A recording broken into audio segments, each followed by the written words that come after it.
This channel does not promote any violent, harmful, or illegal activities. All content provided by this channel is meant for an educational purpose only. নমস্কার বন্ধুরা, মাত্র 20 kilometre, হ্যাঁ মাত্র 20 kilometre চওড়া একটা সরু জমি, যেটা কেটে দিতে পারলে ভারতের পুরো উত্তর পূর্বাঞ্চলকে মূল ভূখণ্ড থেকে আলাদা করে দেওয়া সম্ভব।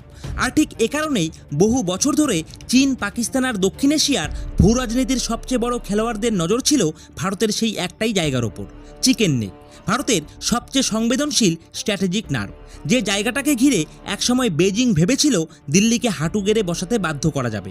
বাংলাদেশের রাজনৈতিক অস্থিরতা, সীমান্ত উত্তেজনা, ইন্দো প্যাসিফিক পাওয়ার গেম, আইএসআই এর শ্যাডো নেটওয়ার্ক আর চীনের এক্সপ্যান্ডিং মিলিটারি ইনফ্রাস্ট্রাকচার সবকিছুর সুতো যেন এসে জুড়ে যাচ্ছিল এই এক করিডোরে। কিন্তু তারপর ভারত এমন একটা সিদ্ধান্ত নিল যেটা পুরো খেলাটাই বদলে দিল। দিল্লি বুঝিয়ে দিল এটা 1962 সালের দুর্বল ভারত নয়, এটা 2026 সালের নতুন ভারত, যে ভারত যুদ্ধ শুরু হওয়ার অপেক্ষা করে না, যুদ্ধের আগেই ব্যাটেলফিল্ড তৈরি করে রাখে। আজকের ভিডিওতে আমরা জানবো কেন শিলিগুড়ি করিডোরকে ভারতের হার্টবিট বলা হয়, কেন চীন বছরের পর বছর এই এলাকার দিকে নজর রেখেছে, আর সবচেয়ে ইন্টারেস্টিং, বাংলাদেশকে ঘিরে নতুন কোন জিওপলিটিক্যাল ইকুয়েশন তৈরি হচ্ছে, আর কেন ভারতের নতুন ইনফ্রাস্ট্রাকচার স্ট্র্যাটেজি দেখে এখন বেজিং থেকে ইসলামাবাদ পর্যন্ত অস্বস্তি বেড়ে গেছে। কারণ আগামী দিনের যুদ্ধ শুধু সীমান্তে হবে না, আগামী দিনের যুদ্ধ হবে রাস্তার ওপর, করিডোরের ওপর, সাপ্লাই লাইনের ওপর, আর সেই যুদ্ধের কেন্দ্রবিন্দুতে আছে ভারতের চিকেন নেক।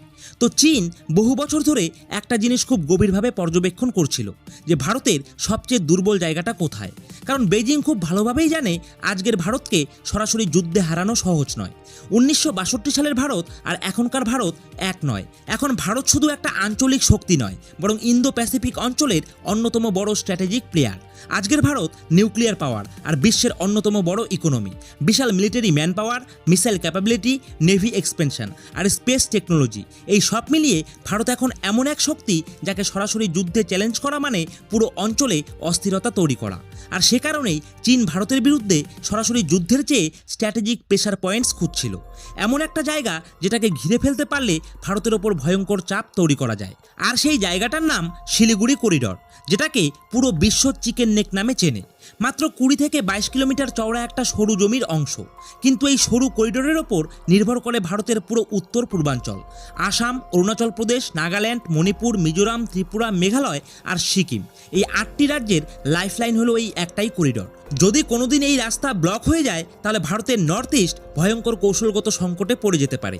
শুধু সাধারণ যোগাযোগ নয়, এই করিডোর দিয়েই যায় ভারতীয় সেনাবাহিনীর convoy, heavy equipment, fuel supply, ammunition, rail network, gas pipeline এবং বিদ্যুতের ট্রান্সমিশন লাইন। উত্তর পূর্ব ভারতের জন্য প্রয়োজনীয় প্রায় সব কিছু। অর্থাৎ এই চিকেন নেক শুধু একটা রাস্তা নয়, এটা ভারতের পূর্বাঞ্চলের হার্টবিট। আর ঠিক এই কারণেই বহু বছর ধরে চীনের নজর ছিল এই এলাকার ওপর। উত্তরে নেপাল আর ভুটান, দক্ষিণে বাংলাদেশ, আর ওপরে চীনের চুম্বি ভ্যালি, অর্থাৎ চারদিক থেকেই ঘেরা ভারতের সবচেয়ে সংবেদনশীল স্ট্র্যাটেজিক জোন।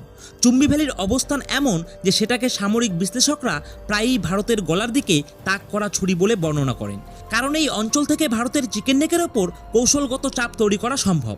2017 সালের ডোকালাম সংঘর্ষের সময় গোটা বিশ্ব প্রথমবার বুঝতে পারে চীন কেন এই এলাকার এত কাছে আসতে চাইছিল।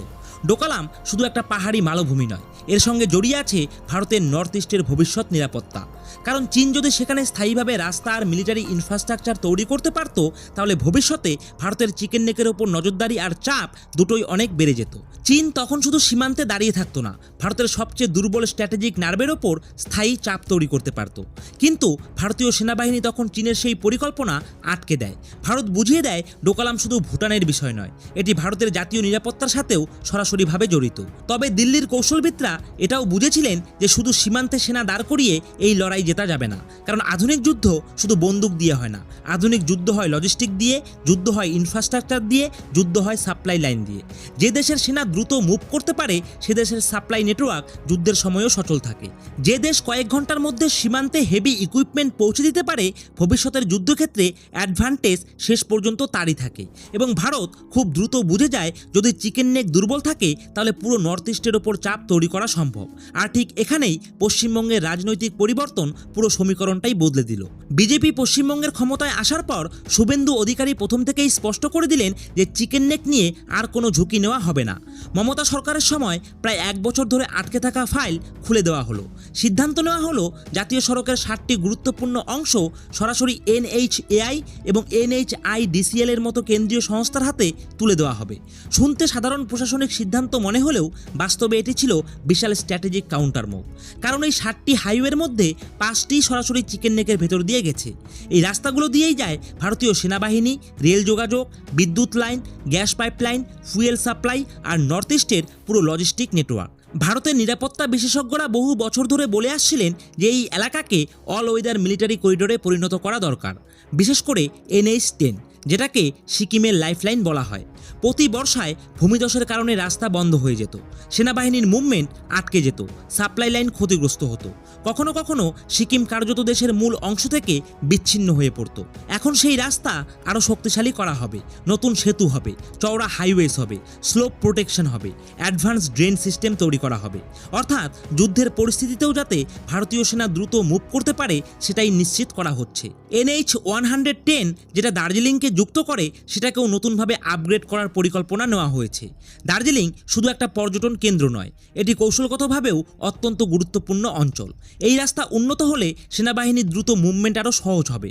আর শুধু সেনা নয়, জরুরি পরিস্থিতিতেও সাধারণ মানুষের ইভ্যাকুয়েশন, মেডিকেল লজিস্টিক এবং স্ট্র্যাটেজিক মোবিলিটিও অনেক দ্রুত হবে। এবং এখানেই চীনের হিসাবটা পুরোপুরিভাবে গন্ডগোল হয়ে গেছে। কারণ বেইজিং সবসময় ভেবেছিল ভারতের ইন্টারনাল পলিটিক্স আর কেন্দ্র ও রাজ্যের দ্বন্দ্ব ইনফ্রাস্ট্রাকচার ডেভেলপমেন্ট ধীর করে দেবে। চীন মনে করেছিল দিল্লি আর কলকাতার রাজনৈতিক সংঘর্ষের সুযোগ নিয়েই চিকেন নেক দীর্ঘদিন ভালনারেবল থাকবে। কিন্তু বাংলায় রাজনৈতিক পরিবর্তনের পর দিল্লি অনেক দ্রুত মুভ করতে শুরু করেছে। এখন প্রশ্ন হলো, বাংলাদেশ এখানে কেন এত গুরুত্বপূর্ণ? কারণ চিকেন নেকের দক্ষিণেই বাংলাদেশের সীমান্ত। ভারতের নিরাপত্তা মহলের একাংশ বহুদিন ধরে আশঙ্কা প্রকাশ করে আসছে যে বাংলাদেশের রাজনৈতিক ইনস্টেবিলিটি বা অ্যান্টি ইন্ডিয়া সেন্টিমেন্ট ভবিষ্যতে ভারতের জন্য নিরাপত্তা চ্যালেঞ্জ হয়ে উঠতে পারে। বিশেষ করে শেখ হাসিনা সরকারের পতন হওয়ার পর কিছু উগ্রগোষ্ঠীর বক্তব্যে চিকেন নেক প্রসঙ্গ উঠে আসায় ভারতীয় রাজনৈতিক মহলে উদ্বেগ তৈরি হয়। দিল্লি বুঝে যায় এই করিডোর শুধু বাইরের শত্রুর জন্য ভালনারেবল নয়, ভেতর থেকেও এটিকে ডিস্টেবিলাইজড করার চেষ্টা হতে পারে। আর এই পুরো আলোচনায় পাকিস্তানের গোয়েন্দা সংস্থা ISI এর নামও বারবার উঠে আসে। ভারতের নিরাপত্তা বিশ্লেষকদের একাংশ মনে করেন দক্ষিণ এশিয়ায় অ্যান্টি ইন্ডিয়া নেটওয়ার্ক তৈরিতে পাকিস্তান দীর্ঘধরেই প্রক্সি ইনফ্লুয়েন্স ব্যবহার করার চেষ্টা করছে। ভারতের দৃষ্টিতে সবচেয়ে বড় ভয় শুধু কনভেনশনাল ওয়ার নয়, সবচেয়ে বড় ভয় হলো হাইব্রিড ওয়ারফেয়ার, যেখানে প্রোপাগান্ডা থাকবে, সাইবার অ্যাটাক থাকবে, বর্ডার ইনফিল্ট্রেশন থাকবে, ইন্টারনাল আনরেস্ট থাকবে আর ইকোনমিক স্যাবোটাজ থাকবে। আর সেই সঙ্গে থাকবে স্ট্র্যাটেজিক করিডোরকে টার্গেট করার চেষ্টা। অন্যদিকে চীনও ইন্দো প্যাসিফিক অঞ্চলে নিজের ইনফ্লুয়েন্স বাড়াতে চাইছে। তিব্বত অঞ্চলে দ্রুত রাস্তা, রেলপথ, এয়ারবেস এবং মিলিটারি ইনফ্রাস্ট্রাকচার তৈরি করছে বেজিং। স্যাটেলাইট ইমেজ বিশ্লেষণ করলে দেখা যায় চীন সীমান্তের খুব কাছ পর্যন্ত নিজেদের মিলিটারি লজিস্টিক নেটওয়ার্ক শক্তিশালী করে ফেলেছে।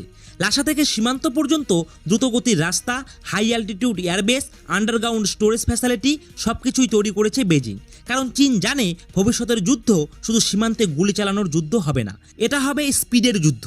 কে কত দ্রুত সেনা নামাতে পারে, কে কত দ্রুত মিসাইল সিস্টেম ডিপ্লয় করতে পারে, আর কে কত দ্রুত নিজের সাপ্লাই লাইন সচল রাখতে পারে। আর সেই কারণেই ভারত এখন শুধু সীমান্তে সেনা বাড়াচ্ছে না, নিজের স্ট্র্যাটেজিক ইনফ্রাস্ট্রাকচারকেও যুদ্ধকালীন মানের করে তুলছে।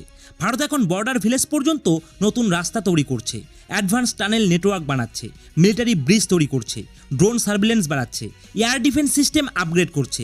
ইন্ডিয়ান এয়ারফোর্স পূর্বাঞ্চলে এয়ার রেডিনেস আরও বাড়াচ্ছে।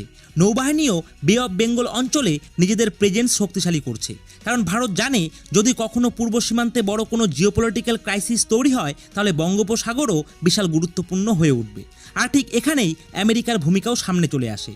ওয়াশিংটন ইন্দো প্যাসিফিক স্ট্র্যাটেজির অংশ হিসাবে এই পুরো অঞ্চলে নিজেদের ইনফ্লুয়েন্স বাড়াতে চাইছে। চীনকে ঘিরে রাখার জন্য আমেরিকা ভারত মহাসাগর থেকে দক্ষিণ পূর্ব এশিয়া পর্যন্ত নিজেদের স্ট্র্যাটেজিক প্রেজেন্স বাড়াচ্ছে। আর দক্ষিণ এশিয়ায় রাজনৈতিক ইনস্টেবিলিটি তৈরি হলে সেই সুযোগে বাইরের শক্তিগুলো নিজেদের ইনফ্লুয়েন্স বাড়ানোর চেষ্টা করবে, আর এটাই আন্তর্জাতিক রাজনীতির বাস্তবতা। আর রাশিয়াও খুব গভীরভাবে পুরো পরিস্থিতির দিকে নজর রাখছে, কারণ মস্কো জানে দক্ষিণ এশিয়ায় বড় অস্থিরতা তৈরি হলে তার প্রভাব ইউরেশিয়ান জিওপলিটিক্সের ওপরও পড়বে। আর সেই কারণেই ভারত এখন শুধু সামরিকভাবে নয়, কূটনৈতিকভাবেও নিজের অবস্থান শক্তিশালী করছে। কোয়াডের মতো জোটে সক্রিয় উপস্থিতি, রাশিয়ার সঙ্গে defence partnership, middle east corridor diplomacy, সব মিলিয়ে দিল্লি এখন মাল্টি লেয়ার্ড স্ট্র্যাটেজি নিয়ে এগোচ্ছে। এবং এ কারণেই চিকেন নেককে শক্তিশালী করার সিদ্ধান্তকে অনেকেই ভারতের ইস্টার্ন ডিফেন্স ডক্টরিনের নতুন অধ্যায় বলছে। আর সবচেয়ে বড় বিষয় হলো 2026 সালের ভারত আর 90 দশকের ভারত নয়। আজকের ভারত রিঅ্যাক্টিভ পাওয়ার নয়, আজকের ভারত প্রোঅ্যাক্টিভ স্ট্র্যাটেজিক পাওয়ার। আজকের ভারত যুদ্ধ শুরু হওয়ার অপেক্ষা করে না, আজকের ভারত আগে থেকেই তার প্রস্তুতি নিয়ে নেয়। আজকের ভারত সাইমাল্টেনিয়াসলি ডিপ্লোমেসি, মিলিটারি রেডিনেস এবং ইনফ্রাস্ট্রাকচার পাওয়ার এই তিনটাকেই একসাথে ব্যবহার করতে শিখে গেছে। আজকের ভারত জানে শুধু শক্তিশালী সেনাবাহিনী থাকলেই হবে না, সেই সেনাবাহিনীকে দ্রুত মুভ করানোর ক্ষমতাও থাকতে হবে। আর চীনও এখন বুঝতে শুরু করেছে ভারত আর আগের মতো ধীরগতির রাষ্ট্র নেই। বাংলাদেশও বুঝতে পারছে দক্ষিণ এশিয়ার পাওয়ার ব্যালেন্সে ভারতের গুরুত্বকে পাশ কাটানো সম্ভব নয়। আর পুরো বিশ্বের কাছেও এখন পরিষ্কার ভারত শুধু সীমান্ত রক্ষা করছে না, ভারত নিজের ভবিষ্যতের জিওপলিটিক্যাল ব্যাটেলফিল্ডও তৈরি করে রাখছে। কারণ দিল্লি জানে যে দেশ নিজের লজিস্টিক শক্তিশালী করতে পারে, যে দেশ যুদ্ধের আগেই নিজের সাপ্লাই নেটওয়ার্ক সিকিউর করে ফেলে, যে দেশ কয়েক ঘন্টার মধ্যে সেনা ও ভারী অস্ত্র সীমান্তে পৌঁছে দিতে পারে, 21 শতকের আসল স্ট্র্যাটেজিক অ্যাডভান্টেজ শেষ পর্যন্ত তার হাতেই থাকবে। এবং সে কারণেই চিকেন নেকে নেওয়া এই সিদ্ধান্তকে অনেকে শুধু রোড প্রজেক্ট বলছেন না, এটিকে বলা হচ্ছে ভারতের পূর্ব সীমান্তকে ঘিরে সবচেয়ে বড় স্ট্র্যাটেজিক কাউন্টার মুভ। কারণ দিল্লি বুঝে গেছে আগামী দিনের যুদ্ধ শুধু বন্দুকের হবে না, আগামী দিনের যুদ্ধ হবে করিডোরের, সাপ্লাই চেনের আর কানেক্টিভিটির। আর যে দেশ নিজের করিডোর বাঁচাতে পারবে শেষ পর্যন্ত ক্ষমতার মানচিত্র তার হাতেই থাকবে। তো বন্ধুরা, আশা করছি আজকের এই ভিডিওটি আপনাদের ভালো লেগেছে। তো এই বিষয়ে আপনাদের কি মতামত রয়েছে সেটা কিন্তু অবশ্যই আমাদের এই ভিডিওর কমেন্ট বক্সে কমেন্ট করে জানাবেন। আর অবশ্যই আজকের এই ভিডিওটিকে আপনারা কিন্তু শেয়ার করতে একদম ভুলবেন না। আর আপনারা যদি আমাদের এই চ্যানেলে নতুন হয়ে থাকেন তাহলে অবশ্যই আপনারা আমাদের এই চ্যানেলটিকে সাবস্ক্রাইব করে দিয়ে পাশে থাকা বেল আইকনটিকে বাজিয়ে দেবেন, কারণ চয়েসটাও আমাদের আর ফিউচারটাও আমাদের। আজকের মতো এখানেই শেষ করছি। জয় হিন্দ, জয় ভারত।